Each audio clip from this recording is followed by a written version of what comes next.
Hello बच्चों, तो इस वीडियो में हम पढ़ने वाले हैं क्लास 9 की हिंदी पुस्तक की पाठ नंबर 2 जो है क्या लिखूं, जिसके लेखक है पद्मलाल पुनारलाल बख्शी।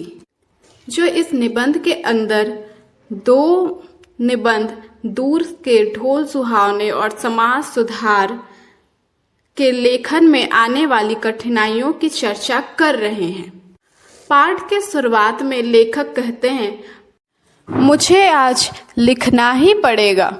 वे बताते हैं कि अंग्रेजी के प्रसिद्ध निबंध लेखक A.G. गार्डनर का कहना है कि लिखने की एक विशेष मानसिक स्थिति होती है। उस समय मन में कुछ ऐसी उमंग उठती है, हृदय में कुछ ऐसा स्फूर्ति सी आती है, मस्तिष्क में कुछ ऐसा आवेग सा उत्पन्न होता है कि लिखना ही पड़ता है। उस समय विषय की चिंता नहीं रहती। कोई भी विषय हो, उसमें हम अपने हृदय की आवेग को भर ही देते हैं। जैसे हेड टांगने के लिए कोई भी कुटी काम आ सकती है, उसी तरह मन के प्रभाव को व्यक्त करने के लिए कोई भी विषय उपयुक्त है। असली वस्तु विषय अर्थात मन की भावना है, खूंटी अर्थात विषय नहीं।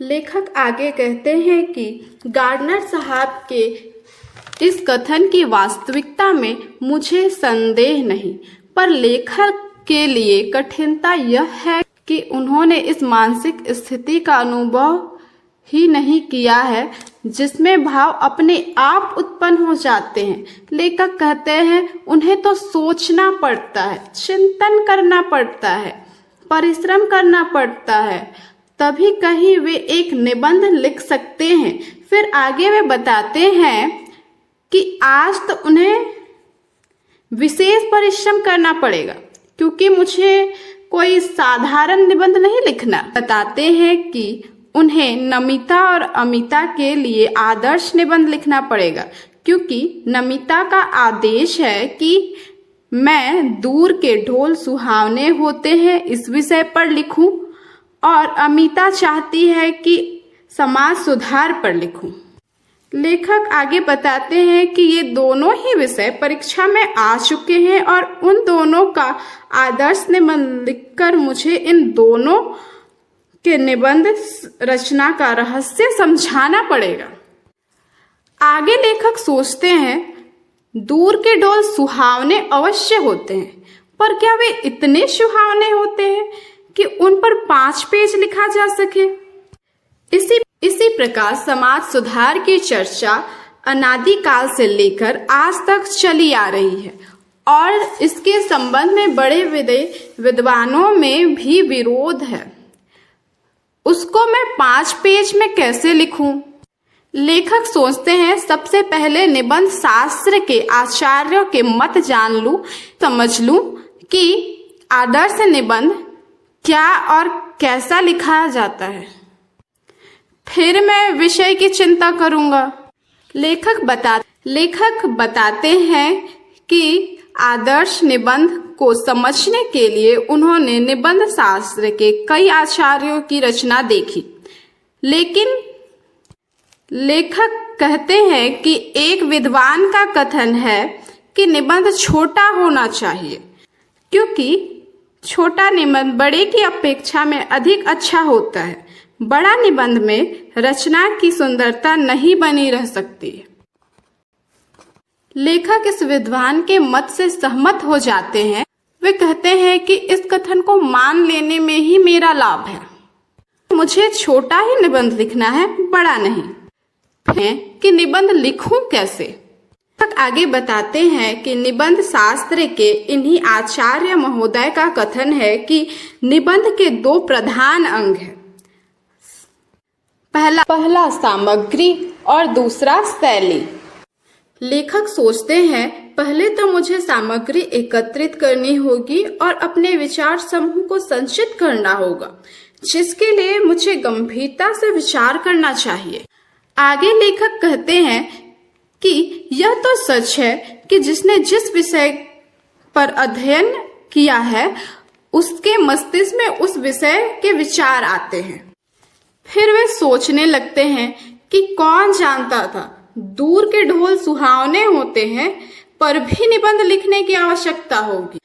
यदि यह बात पहले से ज्ञात होता तो पुस्तकालय में जाकर इस विषय पर अनुसंधान कर लेता, पर अब समय नहीं है। मुझे तो यहीं बैठकर 2 ही घंटे में 2 निबंध तैयार करने होंगे। बताते हैं कि यहाँ ना तो कोई विश्वकोश है और ना ऐसा ग्रंथ जिसमें इस विषय की सामग्री उपलब्ध हो सके। अब तो मुझे अपने ही ज्ञान पर विश्वास करके लिखना होगा।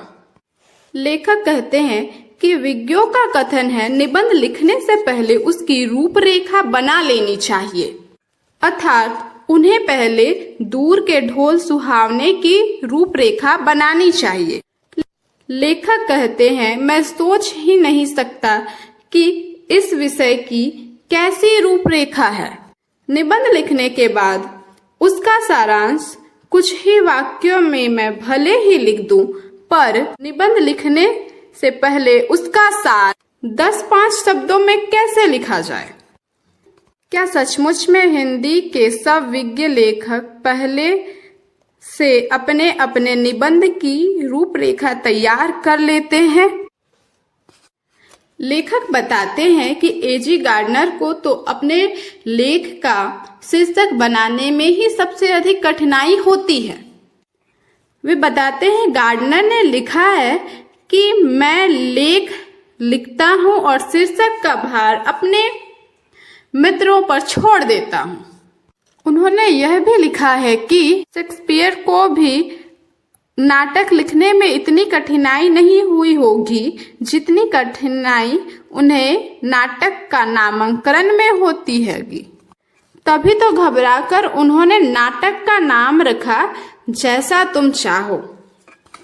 फिर वो कहते हैं इसलिए मुझसे तो रूपरेखा तैयार ना होगी, अब मुझे शैली निश्चित करनी है। आचार्य महोदय कहते हैं कि भाषा में प्रवाह होना चाहिए। इसके लिए वाक्य छोटे छोटे हों पर एक दूसरे से संबंध।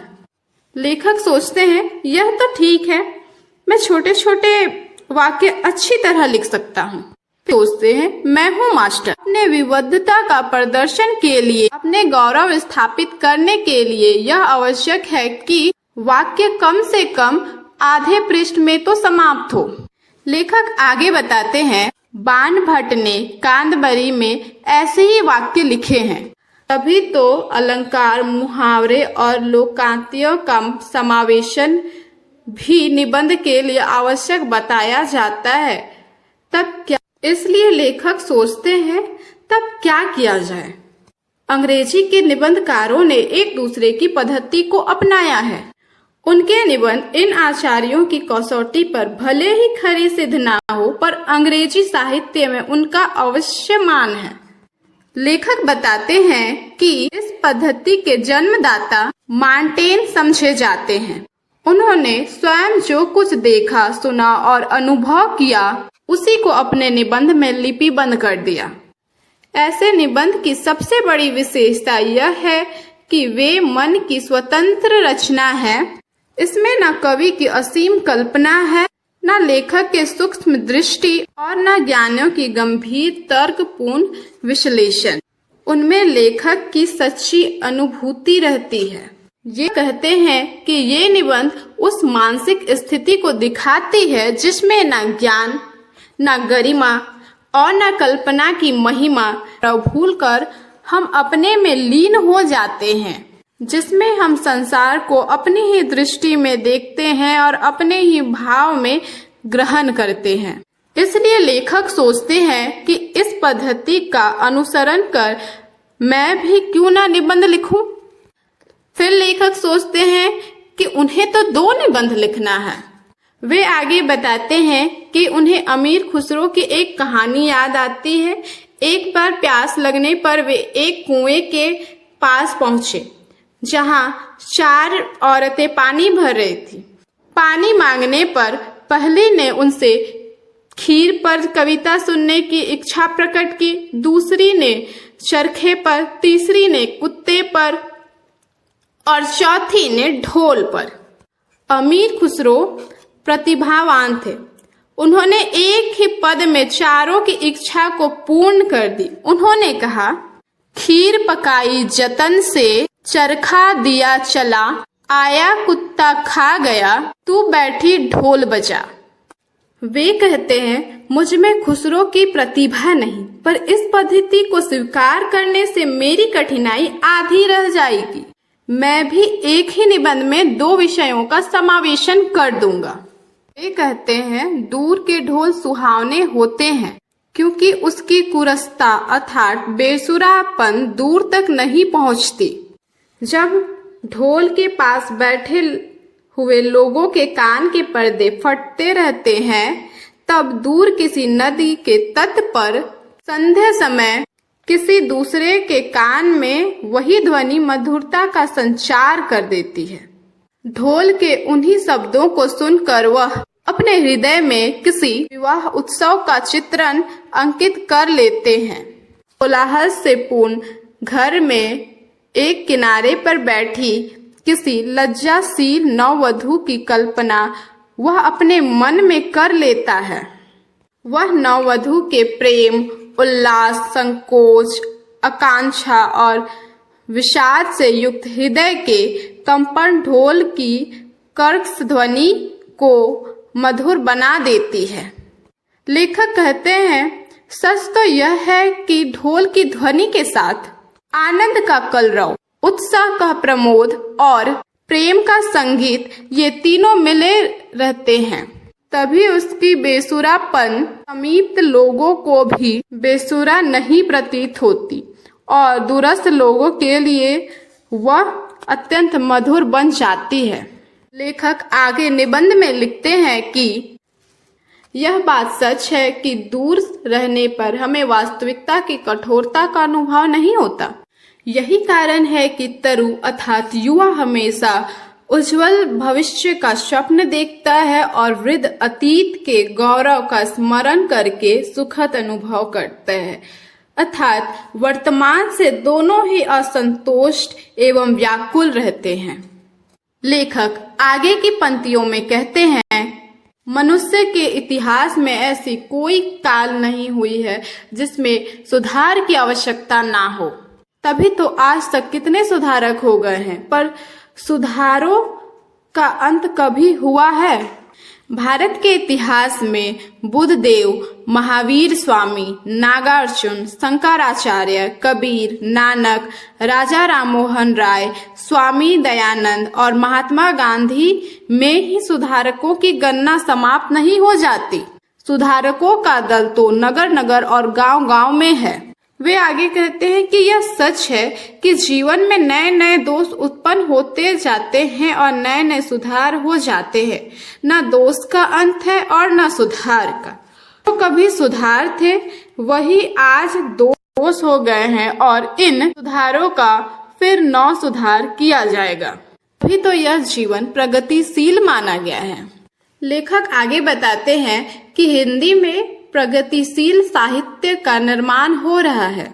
उनके निर्माता यह समझते हैं कि उनके साहित्य में भविष्य का गौरव निहित है, पर कुछ ही समय के बाद उनका यह साहित्य भी अतीत का स्मरण हो जाएगा और आज जो तरुण है वह वृद्ध होकर अतीत का गौरव का स्वप्न देखेगा और उसके स्थान पे तरुणों अर्थात युवाओं का दूसरा दल आ जाएगा जो भविष्य के सपने देखेगा।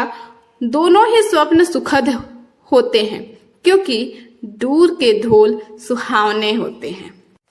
तो बच्चों, हमारा यह पाठ यहीं समाप्त होता है। आपको यह पाठ कैसा लगा हमें कमेंट में जरूर बताएं और ऐसे ही और वीडियो के लिए हमारा चैनल सब्सक्राइब करना ना भूलें। धन्यवाद।